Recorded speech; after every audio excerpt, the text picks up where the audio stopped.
शिव महापुराण ये नहीं कहती, गणेश पुराण ये नहीं कहती कि तुम इतना बड़ा गणेश बिठाओ। गणेश पुराण ये नहीं कहती कि तुम बहुत बड़े गणेश जी बिठाओ। गणेश पुराण ये नहीं कहती कि तुम बहुत विशालतम गणेश जी का निर्माण कर कर उसको विराजमान करो। गणेश पुराण, शिव महापुराण ये नहीं कहती कि तुम इतने बड़े भी गणेश जी जो तुम्हारे पास में रखने की जगह ना हो, विसर्जन की जगह ना हो, तो ऐसे गणेश को घर में ना बिठाएं। शिव महापुराण तो यहां तक कहती है, गणेश पुराण तो यहां तक कहती है कि एक गोल सुपारी के भी अगर गणेश जी बनाकर तुमने पूजन कर कर उसको भी जलाशय में विसर्जन कर दिया, नहीं कर सकते। किसी पेड़ के नीचे खड्डा खोद कर उसको रख कर उस पर पानी डाल दिया, वो भी विसर्जन माना जाएगा। पर रोड के किनारे पर रखकर उसका अपमान करो, ये शास्त्र नहीं कहता, ये वेद और पुराण नहीं कहते।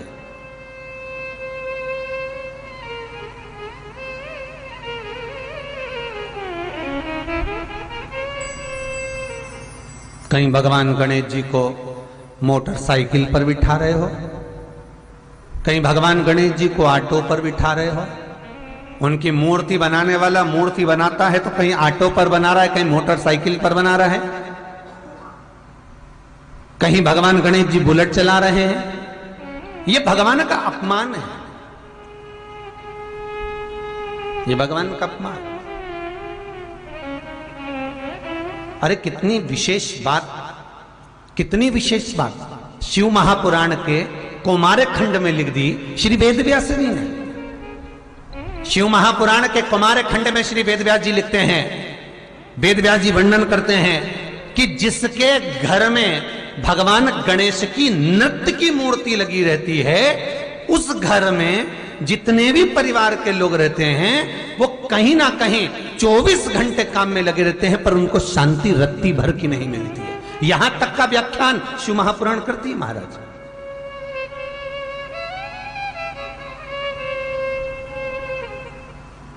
लोगों को शौक चला, गणेश जी ढोल बजा रहे हैं, वो मूर्ति का फोटो घर में लगा दिया, घर में मूर्ति का फोटो लगा दिया कि गणेश जी ढोल बजा रहे हैं, गणेश जी नाच रहे हैं, वो मूर्ति का फोटो तुरंत घर में लगा दिया। वेदव्यास जी ने कौमार खंड के अंदर वर्णन करा, यदि देवता की अपमानजनक मूर्ति या स्मरण पूजन का भाव अगर कहीं लगाया भी जाता है तो उस घर में शांति रत्ती भर की नहीं रहती है महाराज। यहां तक शिव महापुराण कहती है कि भगवान शंकर का शिवलिंग आप घर के अंदर रख सकते हो, भगवान शंकर का शिवलिंग घर में रखकर पूजन कर सकते हो, भगवान शंकर के शिवलिंग का आप स्मरण कर सकते हो, भगवान शंकर के शिवलिंग की आप पूजन कर सकते हो। पर शंकर, जब शिवपुराण खुद कह रही है कि शंकर का जो भौतिक स्वरूप है, शंकर का जो शारीरिक स्वरूप है, जैसे आप शिव महापुराण के पीछे जो बैनर देख रहे हो, इस बैनर में शंकर जी का जो स्वरूप दिखाया जा रहा है, ऐसी मूर्ति तप करने वाली, ऐसी मूर्ति आशीर्वाद देने वाली, ऐसी मूर्ति जो भगवान शंकर का मूल स्वरूप दर्शाती हो, ऐसी मूर्ति घर के अंदर नहीं रखी जाती। स्वयं शिव महापुराण करे, फिर वो मूर्ति छोटी हो चाहे बड़ी हो, फिर वो मूर्ति कितनी भी बड़ी आकृति की हो, शिव महापुराण की कथा कहती है। हां, शिवलिंग जो भगवान शंकर का एक मूल बिंदु है, भगवान शंकर का एक मूल बिंदु विराजमान है, भगवान शंकर का एक मूल बिंदु का निर्माणित है वो शिवलिंग। आप छोटे से छोटा, बड़े से बड़ा कैसा भी रख सकते हो। और बहुत ध्यान देना, आपको कथा शिवलिंग शिव महापुराण गंगवार परिवार लखनऊ द्वारा जो सुनाई थी, उसमें कहा था कि घर में अगर नर्मदेश्वर शिवलिंग विराजमान है तो तुम्हारी मर्जी पड़े तो तुम जल चढ़ाओ, तुम्हारी मर्जी पड़े तो स्नान कराओ, तुम्हारी मर्जी पड़े जो करो, नहीं भी चढ़ाओगे तो भी शंकर श्राप नहीं देते, तो भी शंकर कुछ नहीं कहते। महाराज, मूर्ति का भाव बहुत ध्यान देना महाराज। उस गणेश के स्वरूप को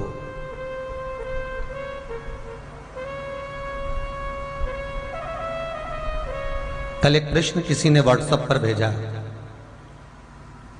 बहुत सुंदर प्रश्न है, जिसने भी भेजा है बहुत सुंदर प्रश्न। वो प्रश्न गुरुजी जैसे भगवान विष्णु, शिव, ब्रह्मा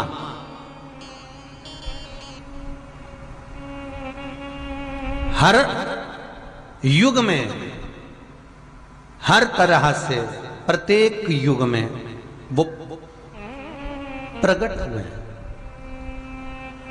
और प्रत्येक युग में उनका स्मरण हुआ। क्या श्री गणेश जी महाराज हर युग में हैं और हर युग में हैं, तो हर युग में उनका नाम क्या हुआ और उनका वाहन क्या हुआ? प्रत्येक युग में। बहुत सुंदर प्रश्न बेटा आपका। एक सरिता नाम की कोई गुड़िया है वेस्ट बंगाल से, उसका यह प्रश्न है जो बच्चों ने कल बताया व्हाट्सएप पे।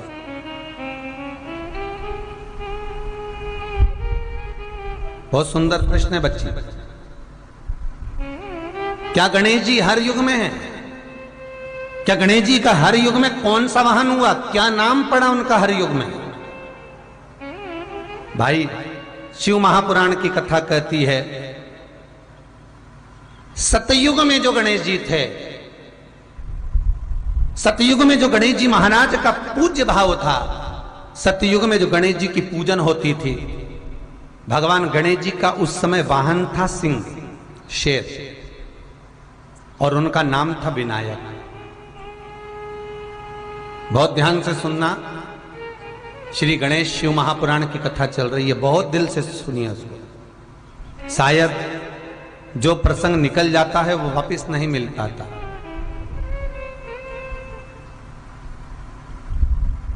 सतयुग में जो गणेश जी महाराज का पूजन किया गया, सतयुग में जो गणेश जी महाराज प्रकट हुए, सतयुग में जो गणेश जी का स्मरण करा गया, उनका वाहन है सिंह। शेर पर श्री गणेश जी महाराज बैठते थे महाराज, और उनका नाम है विनायक। त्रेता में जो गणेश जी महाराज का पूजन हुआ, श्री राम जी महाराज ने त्रेता में आकर जो विनायक का पूजन करा है, श्री गणेश जी महाराज का स्मरण करा है। शंकर के शिवलिंग का पूजन जहां पर भगवान राम करते हैं, उसी के ठीक सम्मुख में अगर आप कभी रामचरितमानस का स्मरण करेंगे, राम दर्शन करेंगे, तो उसी के सम्मुख में श्री विनायक श्री गणेश जी महाराज का त्रेता में जो दर्शन कराया गया, वो महाराज मयूरेश्वर भगवान गणेश जी का नाम पड़ा। क्या नाम पड़ा है? मयूरेश्वर। यहां पर भगवान गणेश जी का वाहन मोर हुआ, मयूर हुआ। इसलिए गणेश जी का एक नाम होता है मयूरेश्वर भगवान गणेश, मयूरेश्वर विनायक भगवान गणेश। तीसरा वर्णन आया द्वापर में। द्वापर में भगवान श्री गणेश जी का नाम गजानंद हुआ और इनका वाहन चूहा हुआ। श्री गणेश जी महाराज का नाम गजानन, द्वापर में उसको गजानन कहा गया। भगवान कृष्ण जब द्वारका में प्रवेश करते हैं, भगवान कृष्ण जब द्वारका में जाते हैं, आप सबने कथा सुनी होगी,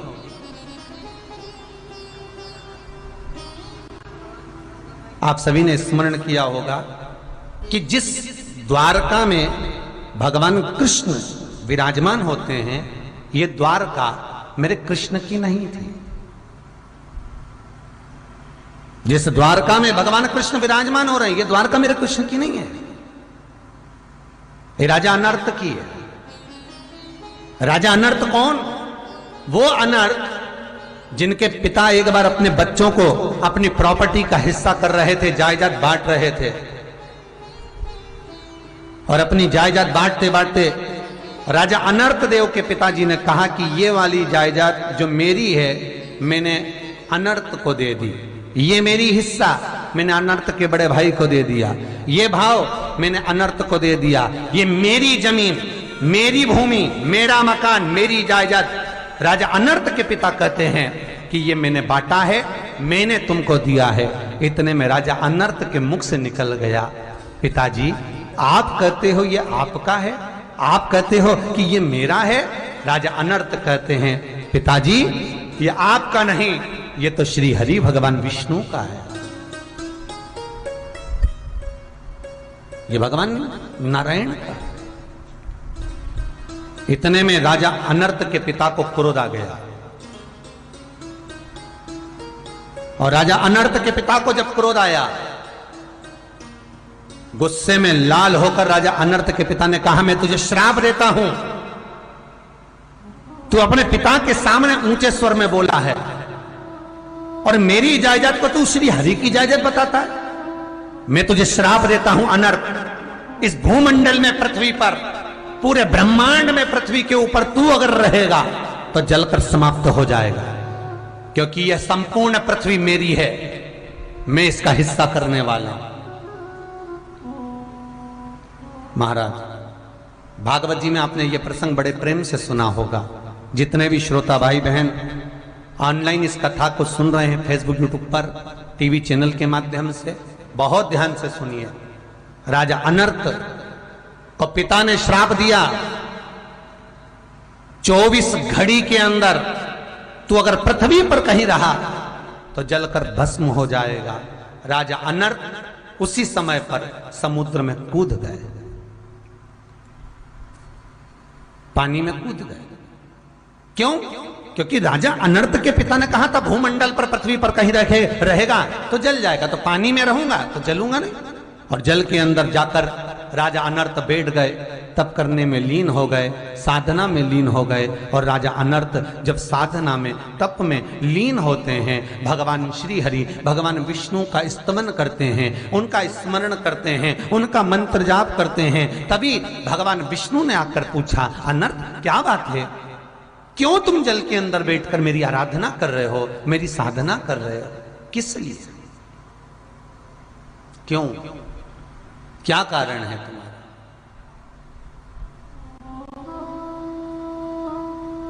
किस लिए बैठे?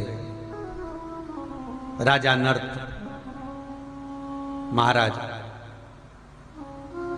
मेरे पिता ने श्राप दिया, यदि पृथ्वी पर रहूंगा, भूमंडल पर रहूंगा तो जल जाऊंगा, मेरे पिता का श्राप है,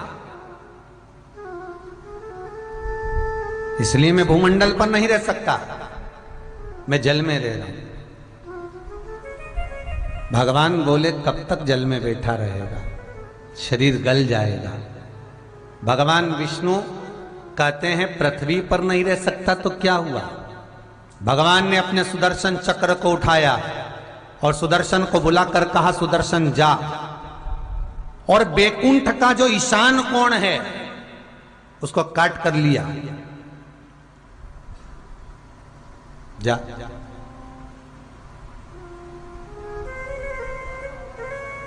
बैकुंठ का जो ईशान कोण उसको काट लिया और गया।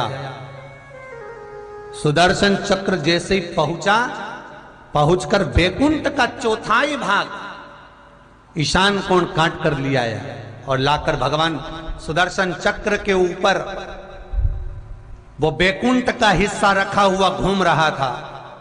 भगवान ने तुरंत उसको जल के ऊपर ठहरा दिया। जल के ऊपर ठहराया तो राजा अनर्त से कहा, ये बैकुंठ का हिस्सा है, इसमें तुम प्रवेश करो, तुम इसमें रहो। जैसे ही वो बैकुंठ का हिस्सा समुद्र में रखा, पानी में डूबने लगा। जैसे ही डूब रहा था, भगवान ने अपना सुदर्शन चक्र फिर नीचे से दे दिया और उसको सुदर्शन के ऊपर लाकर ठहरा दिया।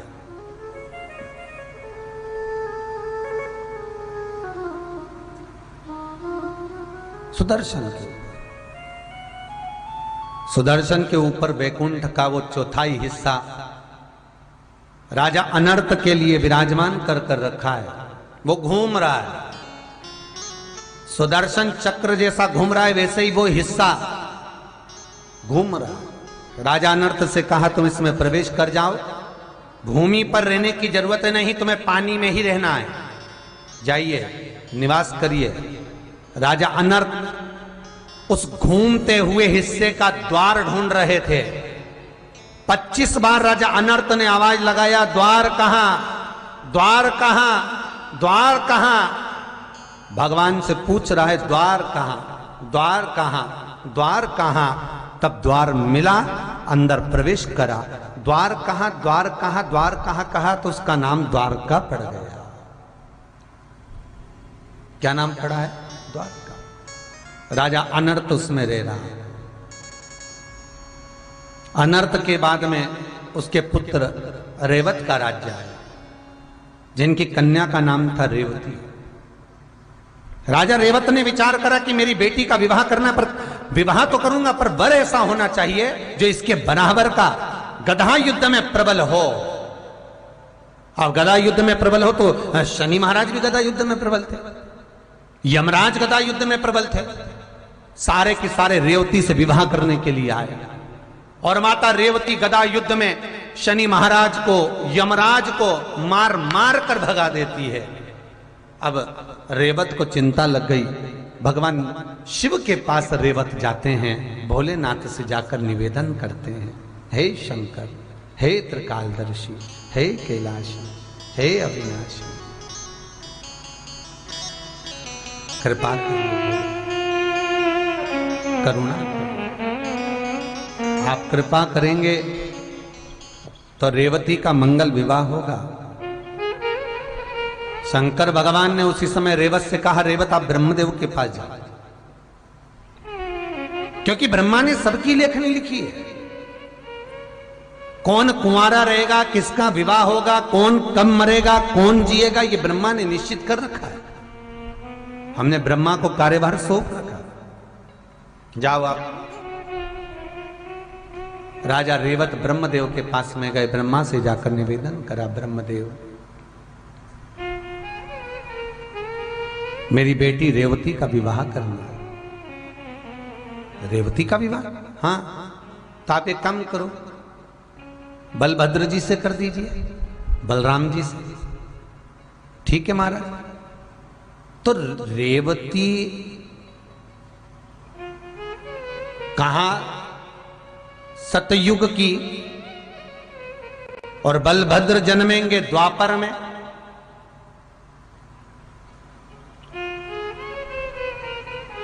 कैसे विवाह होगा? भगवान कहते हैं अब ये तो भाग्य लिख दिया है, आप जाओ, रेवती का विवाह बलभद्र जी के साथ होगा।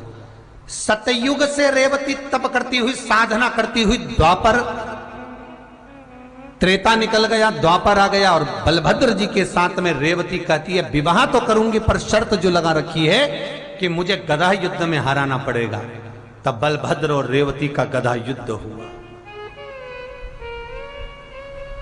और उस युद्ध में जब रेवती हार गई, उस युद्ध में माता रेवती जब हारी, तब रेवती ने जयमाला बलभद्र जी को पहना दी। बलभद्र जी पहन लिए, विवाह हो गया। रेवत ने सोचा कि मेरी बेटी रेवती का विवाह बलभद्र के साथ हुआ है तो इसको कन्यादान में क्या दूं, कन्यादान में देऊं तो देऊं क्या। तो बलभद्र जी और रेवती के मंगल विवाह में राजा रेवत ने अपनी द्वारका रेवती के कन्यादान में दे दी। रेवती के कन्यादान में जब द्वारका मिल गई, बलभद्र जी राजा बनकर बैठ गए। जब भगवान कृष्ण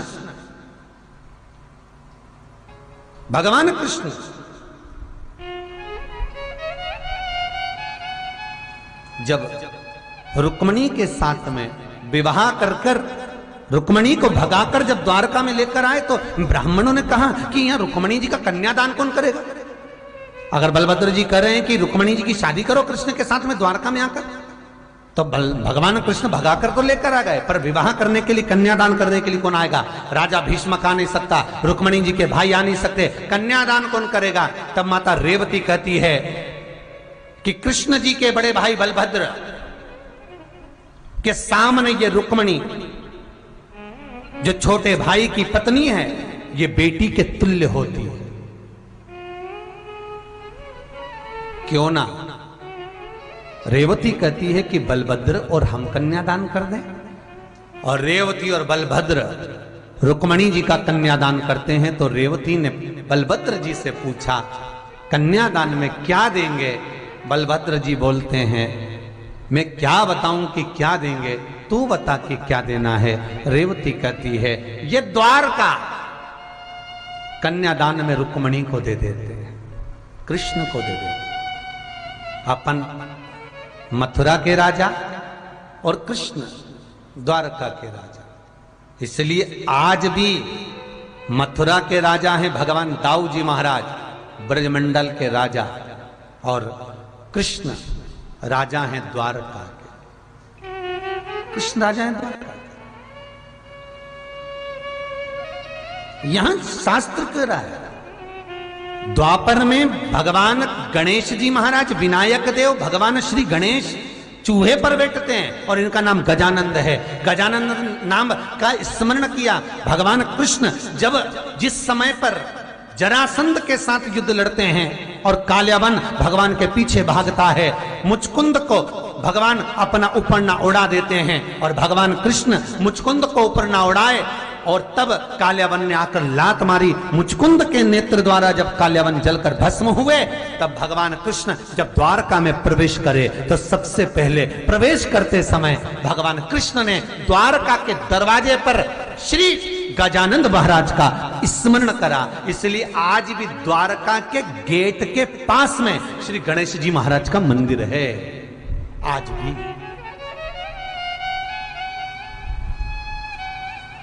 शास्त्र कह रहा है। बहुत सुंदर प्रश्न बहन आपने करा। सतयुग में सिंह वाहन विनायक, त्रेता में मोर वाहन मोर ध्वज, द्वापर में चूहा वाहन गजानन, और जब कलयुग अपने घोर प्रभाव में आएगा, कलयुग जब अपना असर पूर्ण दे देगा, तब श्री गणेश जी महाराज घोड़े पर विराजमान होंगे और उनका ध्रुमकेश नाम पड़ेगा। ये गणेश पुराण में श्री वेदव्यास जी वर्णन कर दिए महाराज, ध्रुमकेश। और उनका वाहन होगा घोड़ा। अभी चूहा है, फिर घोड़ा वाहन। जब घोर कलयुग आएगा, हर जगह पर हाहाकार मच जाएगा, मनुष्य की आकृति छोटी होती चली जाएगी, मनुष्य की आकृति बहुत छोटी होती चली जाएगी, तब भगवान श्री गणेश जी महाराज स्वयं ध्रुमकेश होकर घोड़े पर विराजमान हो जाएंगे। बहुत सुंदर भाव है महाराज।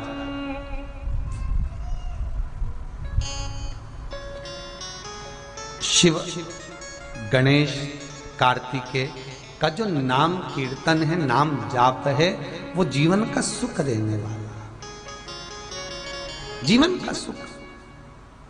तो प्रश्न करने वाले ने गलत प्रश्न नहीं किया है, बिल्कुल सत्य प्रश्न है। और फिर निवेदन करूंगा, 33 कोटि देवता हमारे सम्मुख में विराजमान है, ये हमारे ऊपर है, हम किसको भजें, हम किसका स्मरण।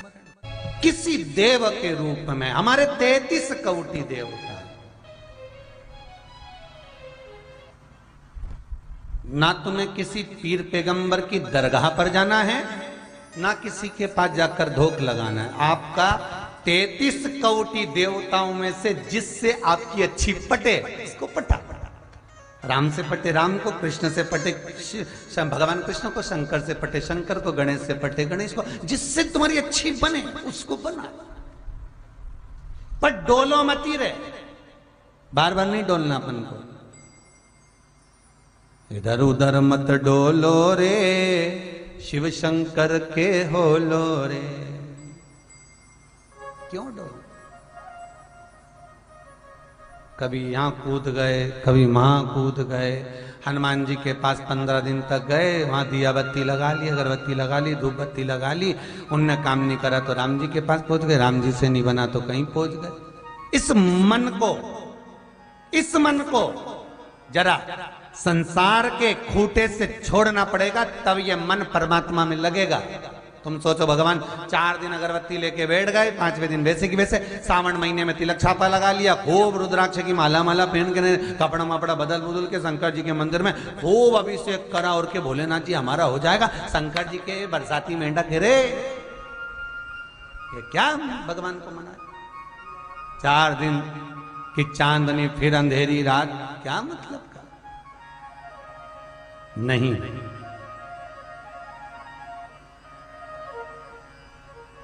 भगवान से जो प्रीत लग जाए, भगवान से जो रम जाए।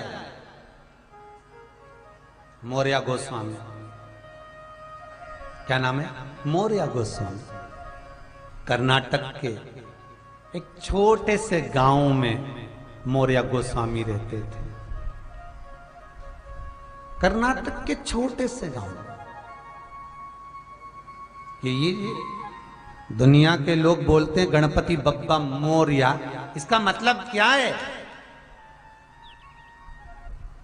ये मौर्य नाम गणेश जी के आगे क्यों जुड़ा? शिव महापुराण में तो ये कहीं नहीं लिखा कि गणपति बप्पा मौर्य। गणेश पुराण में भी कहीं नहीं लिखा कि गणपति बप्पा मौर्य। क्यों? गणेश पुराण में मयूरध्वज लिखा है, गजानन लिखा है, विनायक लिखा है, श्री गणेश लिखा है। शिव महापुराण में श्री गणेश, विनायक, मयूरध्वज, धर्मोत्त, ये नाम सब लिखे हैं। वक्रतुंड, ये सारे लिखे हैं, विघ्नहर्ता। पर गणपति बप्पा मौर्य, ये मौर्य शब्द कहां से आ गया? ये मौर्य संबोधन कहां से आ गया? सुंदर प्रसंग है, बहुत सुंदर। इसी कली काल का, यही मृत्यु लोक का, यही संसार का। देखो संत कैसे होते हैं, उसका व्याख्यान वर्णन करना। आपको पहले भी कहा, भारत की भूमि पर 4 संत ऐसे हुए जिनके शव नहीं मिले, जिनकी बॉडी नहीं मिली, जिनका अंतिम संस्कार नहीं हुआ, जिनकी समाधि नहीं बनी। पहले नंबर पर थी मीराबाई, दूसरे नंबर पर थे रामकृष्ण परमहंस, तीसरे नंबर पर थे चैतन्य महाप्रभु और चौथे नंबर पर थे संत तुकाराम। जिनकी बॉडी नहीं मिली, जिनका शव नहीं मिला, जिनका अंतिम संस्कार नहीं हुआ, जिनकी कोई समाधि नहीं है, ये 4। मीरा भगवान द्वारका नाथ से कहती है, हे प्रभु, हे कृष्ण गिरधर गोपाला, हे कृष्ण, हे कन्हैया, मेरे परिवार के लोगों ने मुझे धक्के मार कर निकाला है। कृष्ण, मेरे परिवार वालों ने मुझे धक्के मार कर निकाला है, और आज मेरे परिवार के लोग मुझे लेने के लिए फिर आए हैं। मीरा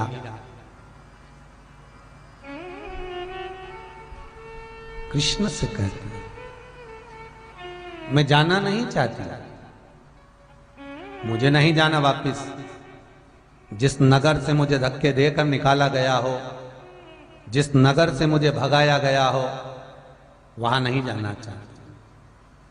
भगवान कहते हैं, मीरा तू नहीं जाना चाहती? नहीं, ठीक है मीरा, कल मेरा मंदिर खुलेगा। ये द्वारकाधीश के मंदिर के जब पट खुले तो मीरा मुझसे आके लिपट जाना, मुझ में समा जाना। और मीराबाई भगवान कृष्ण में समाई। कृष्ण में कोई समाधि मीरा की नहीं है। दुनिया के लोग कहते हैं भगवान आज के समय में मिलता है, तो मीरा कौन सी द्वापर की थी? मीरा कौन सी सतयुग की थी? मीराबाई कौन सी त्रेता की थी? ये मीरा कलयुग की तो ही थी। ये रामकृष्ण परमहंस, ये चैतन्य महाप्रभु, ये संत तुकाराम, ये सब अभी के तो संत हैं।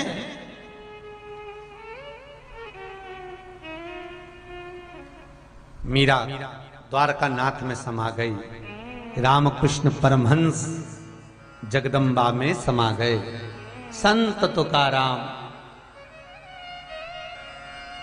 जिनकी धर्म पत्नी ताने देती थी, गालियां देती थी, अपशब्द कहती थी, और जब भगवान पंडरीनाथ हरि विठ्ठल सामने आए, कहते हैं चल तू मुझ में समा जा। संत तुकाराम कहते हैं पहले इसको भेज दो बैकुंठ, तब मैं आप में समाऊंगा। भगवान बोलेगी इतनी गाली देती, इतना अपशब्द कहती, इतना ताना देती, और तू पहले उसकी सोच रहा। तुकाराम जी बोले इसी के बल पर तो आप मिले हो। ये गाली देती थी, मैं भजन गाता था, ये ताने देती थी, मैं दौड़कर मंदिर आता था, इसी के बल पर मिले हो आप। मैं छोड़ूंगा नहीं इसको, बैकुंठ भेजिए इसको। भगवान ने उसको भेज दिया। हरि विठ्ठल में संत तुकाराम समा गए। चैतन्य महाप्रभु जगन्नाथ में समा गए। जगन्नाथ सब समाहित। इन चार संतों के अलावा एक संत और विचित्र हुए, मौर्य गोस्वामी। कोई बहुत पुराना समय नहीं, यही मौर्य गोस्वामी कर्नाटक के एक छोटे से गांव में रहते थे। भगवान की भक्ति में, गणेश की भक्ति में, विनायक की भक्ति में, मयूरध्वज की भक्ति में इतने डूबे रहते थे, इतने डूबे रहते थे, इतने डूबे रहते थे कि इनके जीवन में ये बस भगवान की भक्ति के सिवा कुछ सुहाता ही नहीं था।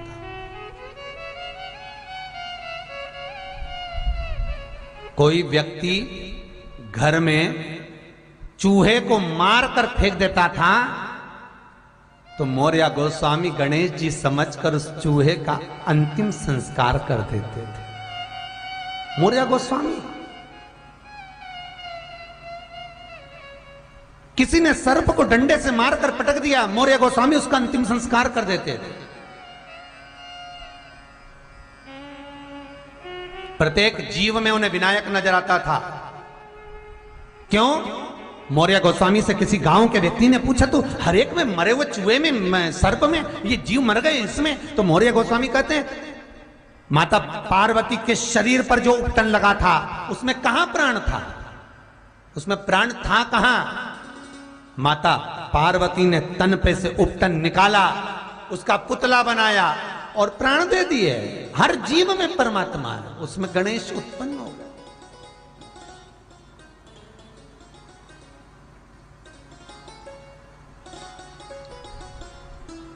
मौर्य एक बहुत पहले की बात है, लगभग 18 एक साल पहले, 18 या 19-20 साल पहले कथा, 19 साल पहले भोपाल में हुई थी। और भोपाल में जब कथा चालू हुई तो भोपाल में कथा करने के बाद में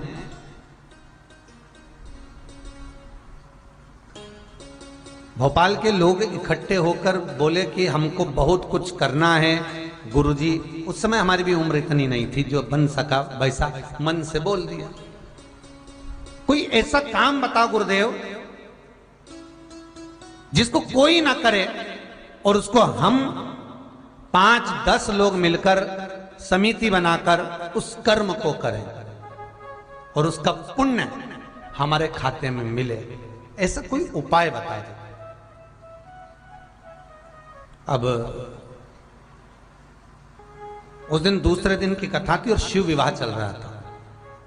शिव विवाह कर कर आए थे और मन में आ गया तो हमने कह दिया एक काम करो, तुम्हारे यहाँ जो हॉस्पिटल है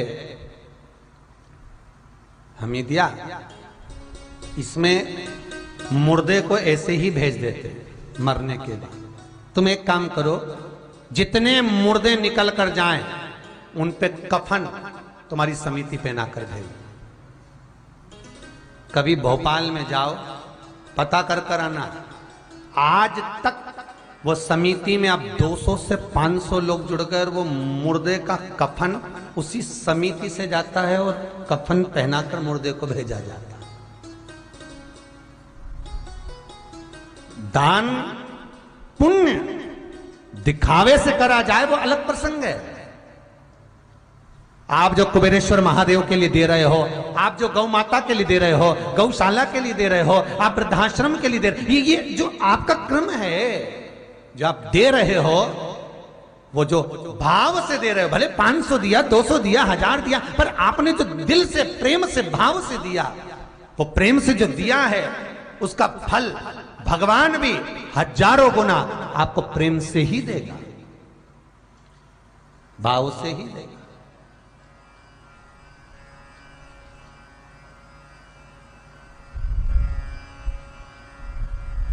परसों की आपको जो गंगवार परिवार कथा करा रहा था उसका वर्णन करा था कि एक प्रसंग चल रहा था, देने वाला और लेने वाला दोनों में प्रसन्नता होना चाहिए।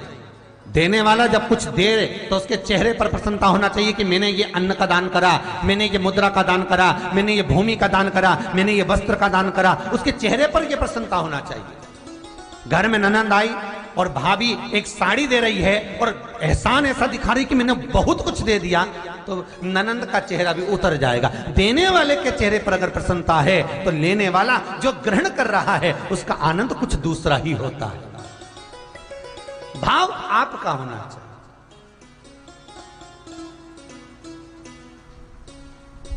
फिर वही बात आ गई,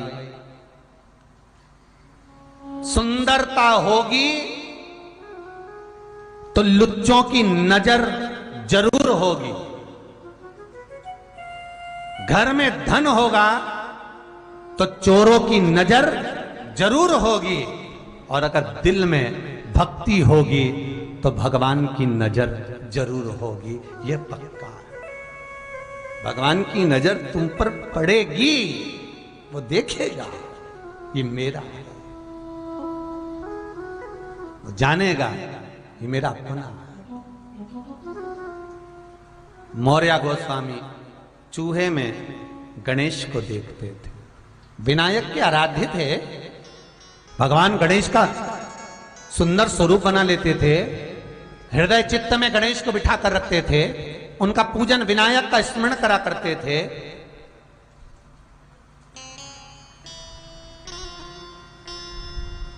चले कभी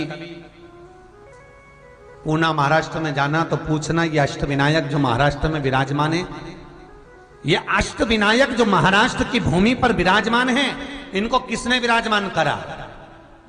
कभी महाराष्ट्र वालों से पूछना, जो अष्टविनायक पूरे महाराष्ट्र में विराजमान है, ये कौन लेकर आया, ये कहां से प्रकटे, कहां से आए? उनसे पूछो, वो बताएंगे जिसको मालूम होगा। मौर्य गोस्वामी चूहे का भी अंतिम संस्कार कर देते थे। मौर्य गोस्वामी सर्प मर गया उसका भी अंतिम संस्कार कर देते थे। मौर्य गोस्वामी स्नान करते तो मन में भाव रखते कि मैं विनायक का स्नान करा रहा हूं। मौर्य गोस्वामी भोजन करें तो ये मन में भाव रखते कि मैं भगवान गणेश को जिमा रहा हूं। मौर्य गोस्वामी वस्त्र पहनते तो ये मन में भाव आता कि मैं गणेश को ही वस्त्र पहना रहा हूं। तुझ में राम, मुझ में राम, सब में राम समाया है, जित देखो उत राम की ही माया है। सब में राम,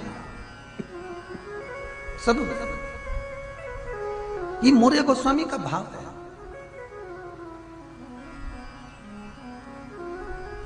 अरे पत्ते पत्ते में है झांकी भगवान की, कोई सूझ वाली आंख ही पहचानती। सब में वही है,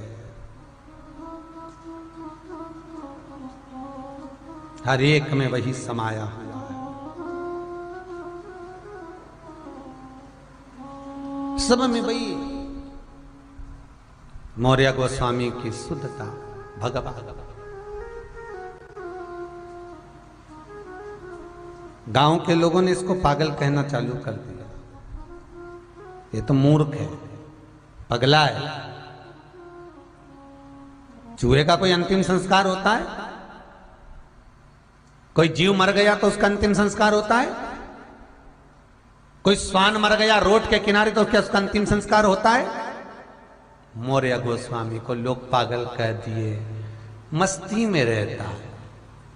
ये भारत की भूमि के जितने संत, जितने महात्मा, जितने जोगी, जितने सन्यासी, जितने साधक, जितने तपस्वी, ये शिव के जो अनुयायी हैं, जो भगवान शंकर के भजनावली हैं, जो भगवान के स्मरण करने वाले हैं, ये अपनी मस्ती में रहते हैं। हमारे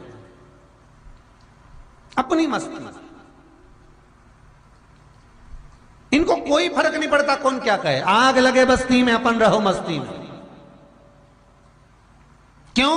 क्योंकि इन्होंने मन को भगवान को दे दिया, इन्होंने चित्तवृत्ति को परमात्मा को दे दिया, इनकी चित्तवृत्ति उसमें चली गई।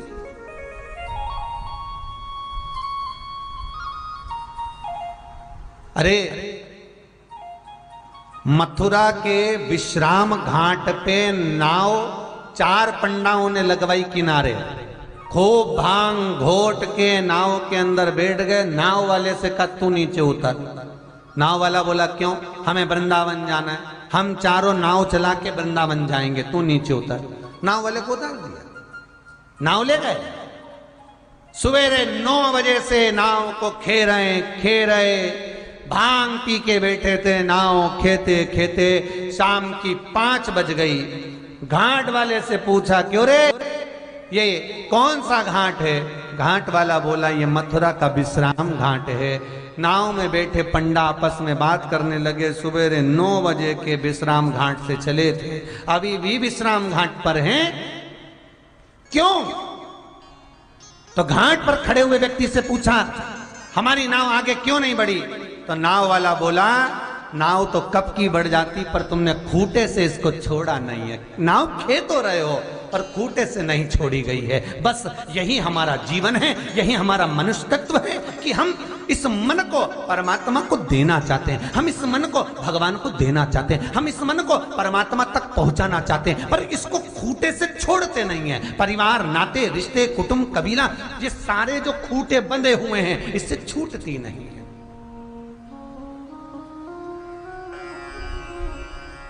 इस खूंटे से छोड़ेंगे।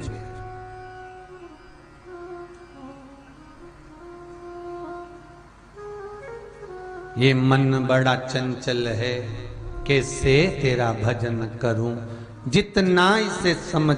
लोग पागल कहते हैं, ताने देते हैं, देने दो, पागल कहें, कहने दो। ज्यादा समझदार बनकर नहीं रहना।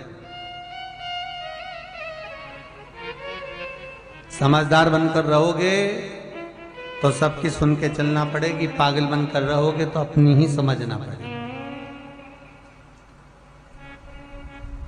जो बहू ज्यादा समझदार होती है उसको पूरे घर का काम संभालना पड़ता है। शादी ब्याह फंक्शन में 2 तरह की बहू होती है, एक पगली, एक समझदार। जो पगली होती है वो सबसे पहले डेंटिंग पेंटिंग करके चूड़ा चूड़ी साड़ी वाड़ी पहन पुना के सबसे पहले बफेट पे खा पी के बहुत जाए मेहंदी मेहंदी मंडवा के। और जो समझदार है वो बेचारी मामा जी ने रोटी खाई कि नहीं खाई, काका जी आई कि नहीं आई, बुआ जी आई कि नहीं, चाची जी आई कि नहीं, उनने क्या करा, उनने क्या धरा, सामान कहाँ रखा, ने ताला लगा, सारी माता पूजन चली गई, मंडप हो गया, सब गार्डन में एंजॉय कर रहे, ये ताला चाबी लगाती फिर रही। क्यों? क्योंकि समझदार। अब ईमानदारी से बोलो, समझदार रहोगे तो भी हिस्सा मिलेगा और पागलपंती में रहोगे तो भी हिस्सा मिलेगा। तो क्यों समझदार बने? आग लगे बस्ती में अपन रहो मस्ती। क्या किसको रोइए, चादर तान के सोइए। कई बहुओं को बड़ा बड़ा टेंशन रहता है, मम्मी जी उसी उसको काम बताती, मम्मी जी उसी उसको बोलती। और कई बहुएं अपने अपने पति से कहती, देख लो तुम्हारी मम्मी ने बस उसी को काम बताया, देख लो तुम्हारी मम्मी ने उसी को ज्यादा करती। तो पति समझा दे, भाभी समझदार है, तू तो पगली बनकर रहे, पागल बनकर रहेगी तो भी हिस्सा तो मिलेगा। आग लगन मस्त रहो, 2 रोटी खाओ, आनंद की जिंदगी जियो। जीवन का कोई ठिकाना नहीं। दादा कोरोना जैसी बीमारी चल रही, पड़ोसी की आ गई, अपनी तक नहीं पहुंची, ये शंकर जी की कृपा। पूरी कॉलोनी में आ गई पर अपने दरवाजे तक नहीं पहुंची, ये शंकर की कृपा। क्यों? क्योंकि सावन से लेकर भादो तक शिव कथा श्रवण कर रहे हो। ये अमृत शिव के नाम का जो पी रहा है, और अकाल मृत्यु वो मरे जो काम करे चंडाल का, और काल उसका क्या बिगाड़े जो भक्त हो महाकाल का। कुछ नहीं होगा, शिव का भजन करो, स्मरण करो, चित्तवृत्ति धारण करो, चित्तवृत्ति। कल रात्रि को खरगोन से फोन था कोई भावसर बेन जी का, गुरु जी, मेरी लड़की को कजन कौन सी बीमारी बताई थी दादा, स्लीप डिस्क बताई थी, कहाँ की बताई थी, कोई बीमारी बताई होगी। गुरु जी बहुत तकलीफ, क्या करें। हमने कहा कुछ ना करिए, शंकर का भजन करिए, तुम्ही ने दर्द दिया है तुम ही दवा दोगे, कुछ नहीं। बुधवार को अष्टमी तिथि है, राधा अष्टमी भी है बुधवार को, दुर्गा अष्टमी भी है बुधवार को, और गौरी अष्टमी भी है बुधवार को। और शिव महापुराण की कथा कहती है, गणेश पुराण के तृतीय अध्याय में वर्णन किया, गणेश चतुर्थी से लेकर अनंत चतुर्दशी के बीच में बुधवार के दिन अगर अष्टमी पड़ जाए तो ऐसी कोई बीमारी नहीं जिसका इलाज ना हो पाए।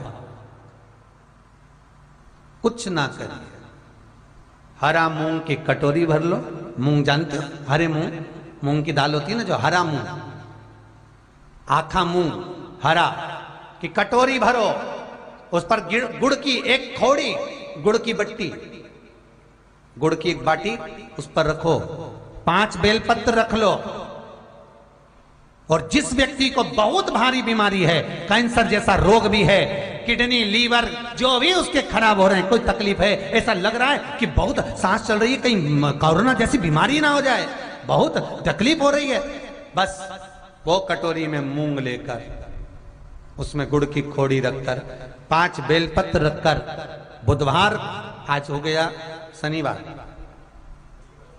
कल रविवार, फिर सोम मंगल और फिर बुध, और अष्टमी तिथि, राधाष्टमी भी है, दुर्वाष्टमी भी है। दुर्वाष्टमी जिस दिन भगवान ने, गणेश जी ने एक राक्षस का संहार करा था और कश्यप ऋषि ने उनको दुर्वा दी थी, वो अष्टमी है। पहली बार दुर्वा चढ़ी थी गणेश जी को, उसका व्याख्यान आएगा कथा।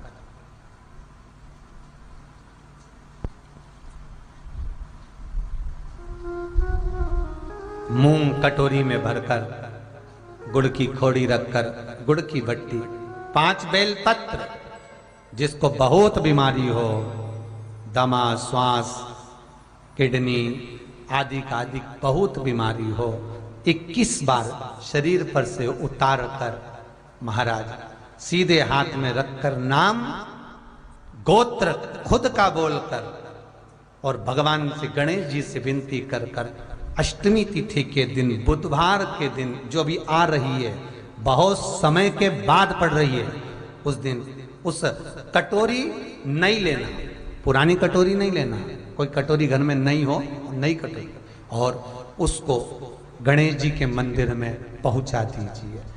गणेश जी के मंदिर में पहुंचाएं, गणेश जी के मंदिर में पंडित जी भी बैठे रहें, हाथ में मत देना उस कटोरी को, भले दरवाजे पर, चौखट पर, गणेश जी के राइट हैंड की ओर, आपका उल्टा हाथ होगा, गणेश जी का सीधा हाथ होगा, तो गणेश जी का जो